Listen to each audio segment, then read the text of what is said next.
मुख्यमंत्री माझी लाडकी बहीण योजनेचे हप्ते आता बंद होणार आहे. राज्य सरकारच्या माध्यमातून आपल्याला ही माहिती बघायला भेटलेली आहे. तर टोटल 26,34,000 पात्र लाभार्थीला अपात्र जाहीर करून त्यांचे जे लाभ होते ते बंद केलेले आहे, ते पण कायमचे. तर ह्या अनुसार ज्या लाभार्थी महिला होत्या त्यांना जून महिन्याचा हप्ता मिळालेला नाही.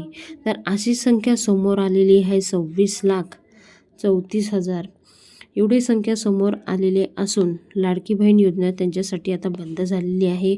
खूप अगत्याची महत्त्वाची बातमी आहे. का बंद झाली, कशामुळे बंद झाली ते सुद्धा सांगणार आहे. तर ज्या लाडक्या बहिणींना एक सरकारी योजनापैकी म्हणजे जे सरकारी योजना जे होते लाडक्या बहिणींचे ते लाभ घेत होते